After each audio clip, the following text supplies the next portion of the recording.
Happy New Year to everybody. Once again a bit late, but hey, there's been so much going on that I've been trying to keep a track on for different reasons. Some things have been delayed. One of them is the videos. However, no excuse. So today I will be talking about the S6 respirator. People are quite got plenty of questions about that. Why did we wear it? You know, where did he get? How long has it been? All types of stuff. So what I'll do is I'll answer that today. We've done the two knives of the last two, and then we did the pilot's green gloves. Why not carry on with the respirator, which is a fascination to a lot of people. Even me when I went to the SAS. But I soon got used to it, and I'll tell you the story behind it in a minute. Before we do that, just a quick recap on my website, where you'll find most of the information: www.rusty-firmin.com. If you want to go to the shop, put .org on the back and then /shop. On there you'll see my two books. There's Go Go Go, Definitive Story of the Embassy Siege. That has turned into a film called 6 Days, which is out on Netflix. If you look on there closely, you see Jamie Bell on there. He plays me, Rusty Firmin, in the film 6 Days.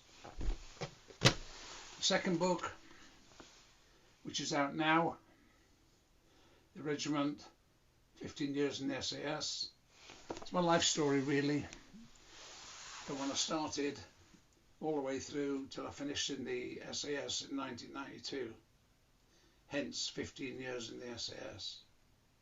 Both of them now are out on Audible, so you can find them if you want them. The prints that are doing very well, this one in particular, the resolution, it's me in the centre with no gloves on, taken on the day by police snipers back on May the 5th, 1980. I had a painting done of it, and that is the print from the painting, the resolution. Also my website, behind me, 1982, June the 14th, the very last day of the Falklands War, 1982. That's me there in front of a Bacara, which was the last picture I'd taken way back.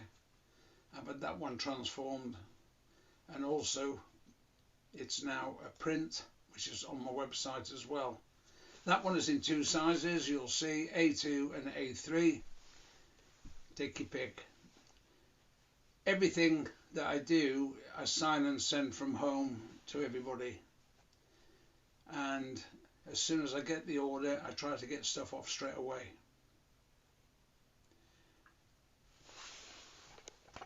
The expat radio, which I've been given a station, working on that at the moment. I'll let you know how and when that will be started exactly. Very nice of expat, 110 countries. Thank you very much. So let's go back on then to the S6 respirator we're going to talk about today. And this is the S6. No longer in service with the British Army, the S10 took over from it.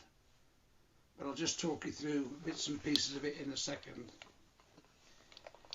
Yes, it was brought into service in 1966. Who remembers when we won the World Cup? This was brought into service and has been there ever since, and taken out of service really 1986. So it had 20 years, and on the side there's the filter. We'll talk about that in a second. And it was designed by Defence Science and Technical Laboratory prior to coming out, obviously. So they take credit for the design. The manufacturer, Leyland Rubber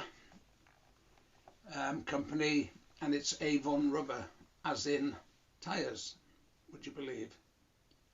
Also, there was a Turkish company involved in the early days, quite a robust bit of kit, and I'll go through it now. So if you take a look at it really on the outside, canisters on that one is on the left, means it's normally for a right-handed firer. They did do them with canisters on the right, and guess what that was for? Correct, a left-handed firer. So it did cater, and it took quite a while to get it right. And I'll give you marks out of 10 at the very end from what I thought of my usage of it over the years, for what it's worth. Normally it would be worn with the number 1 Mark III MBC suit for nuclear, biological and chemical warfare. MBC is just short for that, for those who don't know. However, as luck would have it, for us, the SAS, when we had them, here we have the brand new jacket. Take a look at that. Yes, this one's dated, I think, 1976, prior to the siege. And of course, they gave us a suit like that. And the first thing we do is throw it away, apart from we cut that amount off. Okay, we keep the head, shoulders, and the reason is, I'll speak about it now, even though we're talking about this is the seal for the respirator. This bit here would go down your coveralls and just form a type of barrier, so it didn't get any gas onto your skin if you could help it. Not that it would hurt, but when you sweat sometimes it's different. So it's the same thing, but we just beheaded it basically, and that's what we used to use. That's what you see over the top of the respirators when you see the film and everything else, something like that. Okay, Sim Harris thought it was a frogman. Yeah, okay, Sim, nice one. Okay, so that would go over, form a seal basically, with a balaclava underneath, which I don't have. So we get the brand new suit, we throw it in the bin, and we keep the head. The rest is of no use to us whatsoever. So obviously that is the bag it comes in. Okay, just a green bog standard bag. It's got a few pockets in there for the anti-dim and stuff, which we'll talk about in a second. Nothing fancy. SAS, adaptability and flexibility, make it work. That's what we did. So it's no big airs and graces, nothing about that. But the suit normally would be that type of suit with a pair of trousers, obviously. And that would be what you run around the battlefield in. But we've chopped it off. All we need is that bit, the bit that goes around the respirator, tuck the rest inside your coveralls, job done. So the mask you see here, okay, was designed against all known chemical agents that were around at the time. So it took a long time to get it right, but we used to use a lot of gas in our training to get used to it. Yeah, you get a whiff of gas every now and then. Smells like heaven. The rubber also, you get used to that. Rubber fetish is just around the corner. However, a really good piece of kit. I'll just quickly take you through the bits and pieces of it. We've talked about the canister, and it prevents, or prevented in those days, all known chemicals. But when you look at it,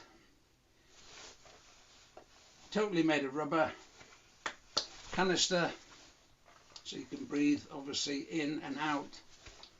Got the straps at the back, 6 of them, okay, over your head, something like that. Don't let me frighten the life out of you. Put it over the top and breathe in and out. However, that itself has its problems, because sometimes the glass steams up. We had demisters, which is like it looks and feels like Vaseline, which you put on the inside. You can still see okay, it's not a problem. You put it on the inside. When you're working with this for a long time, you can start sweating on the outside. What's going to happen on the inside? It's glass. Never really affected me in all the times I used it. However, when you look at it a bit closer, I'll just move those straps out of the way. Okay, that's the rear, that's where your face goes. And you can see that if you look there, there's a little equalizer, like a little pressure. What happens is this seal here feels like it can blow up, and it can if you blow through that. But more than that, in different climates around the world, when you put that on, it's a seal that goes against your face, and your body temperature warms that up, and it fits and adjusts to your face the best way possible for your individual respirator to an individual person. Okay, so it's body heat that does that, which I thought was quite good. And as I say, this will go harder or softer depending on how you get it on and how it fits. Ideally, you don't want a beard. Quite obvious, isn't it? Skin to rubber, skin to a beard, maybe not quite as good. So you have to think about that as well. But the equalization of this is quite good, because, as I say, we had it and carried it with us over 6 days, which is the name of the film, the duration of the siege. If you weren't wearing it, normally it'd be carried somewhere, depending on where your weapon is. Mine would have been over my elbow, a bit tighter than that, but it's not in the way. So that would be, or would have been, how I'd carry mine, and most people were the same. Now, the funny, it's not a funny part actually, but if you can see there, N, yeah, it's black, and that's N. It would also be a small S and an L for large. N is normal. So the smaller ones for guys like pea heads, if you like, ears stuck out the side. So they did cater for 3 different sizes. Normal was my size, shoved the mug in it, and the rest is history. The large ones would be for the guys, probably got more chins than a Chinese telephone directory, cram it in. So they did cater for different sizes. Whatever size you were, that's the size you wore, or hopefully. So it's quite interesting that, why did we have them in the siege in 1980? And the question is, like the rest of our kit, the boots, the coveralls belonged to the tankies, the knives were Army Air Corps. There was no special kit for us in 1980 when we did the siege. None. It's almost like, that'll do, beg, borrow and steal. Great sayings in the military. Okay, beg, borrow, steal.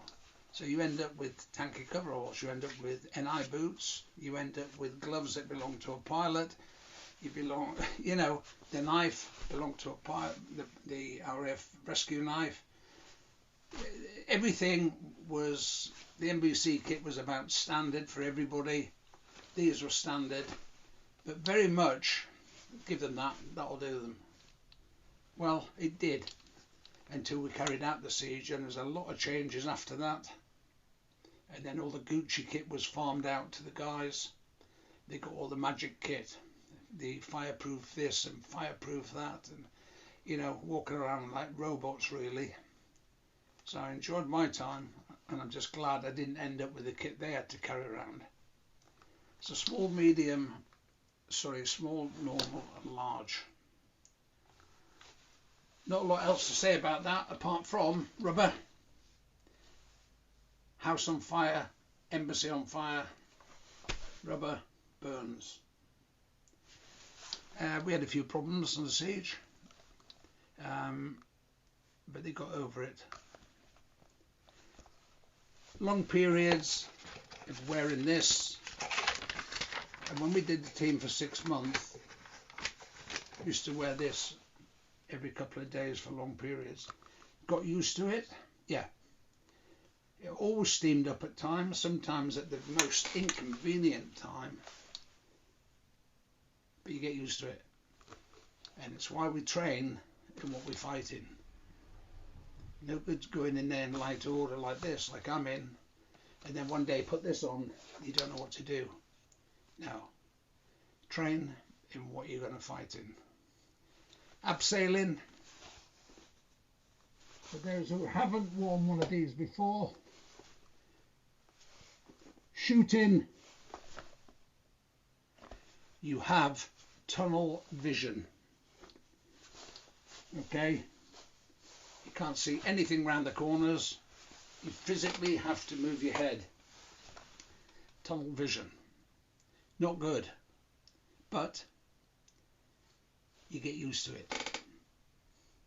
Okay, when you go into the environment like that, you want to see. More than anything else, you're looking for something. Okay, head like that, at times, yeah, but you have to do it. I've talked about the rubber burning. I've seen one of these in a serious condition, only one, but it lets you know that, you know, if your face is behind it, as Quasimodo said, the face rings a bell. Yeah, trust me. So, rubber, it burns. Communications, key in anything we do, doesn't matter what walk of life you're in, communications have to be top notch. Well, inside one of these, you might as well, it's like having an ashtray on a motorbike, I'll be honest. Absolutely chronic at times. The radios we had, we can talk about any time, not good comms. So you had to do the job, regardless, make your own decisions, regardless. To some degree, that was great. And that's what we did.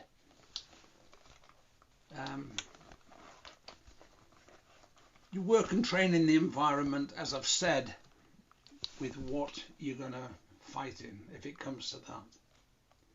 And that's, everybody was the same. Okay, the whole team, not just Rusty Firmin, but the whole team.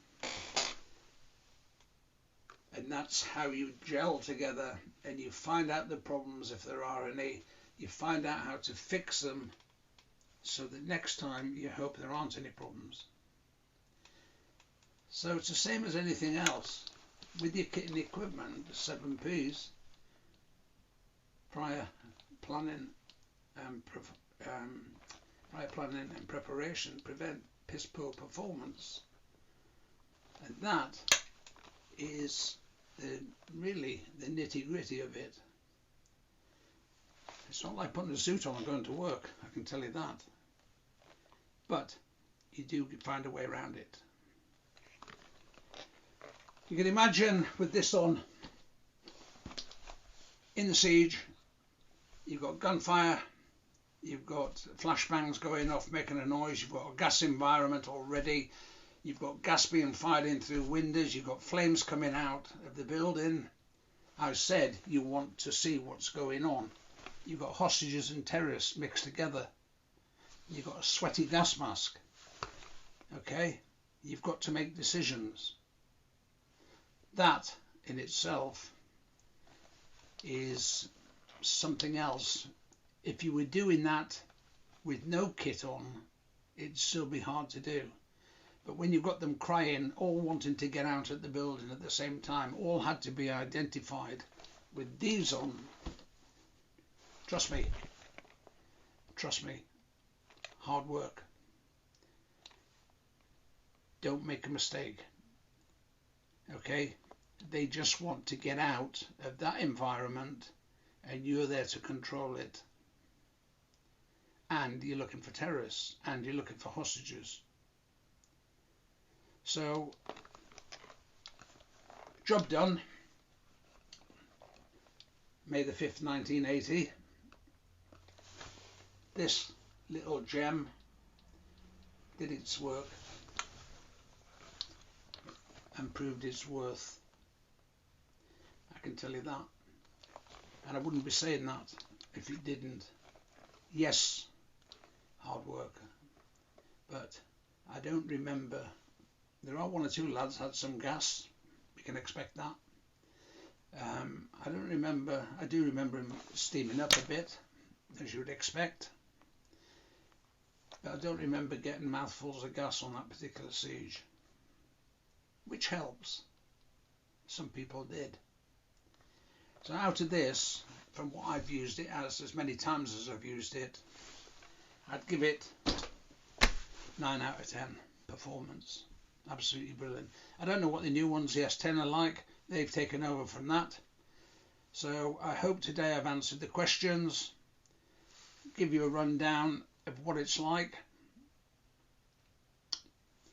I look forward to your comments. I've always got some good comments, and I make a note of the ones that I want to do for further down the line. Now that Christmas, New Year is well and truly taking place, the American stuff I've been keeping a very close eye on. The COVID, don't even ask me the question on that one. And the rest of the stuff, I hope that I've answered some questions today, and look forward to any that I haven't answered. For those who have sent the questions, some of them are very good and they've taken a long time putting them together, I can tell that. The channel's doing very well. We're over 15,000 now, and what can I say? Brilliant. The new lockdown, could do without it like everybody else could, but I'll try and keep you guys in the picture as much as I can, and try and do as much as I can, because I know there are people asking for it. And when everything's down in the dumps, you know, I try and help to lift the spirits a bit. So with that, don't forget, who dares wins. Speak to you later. Bye.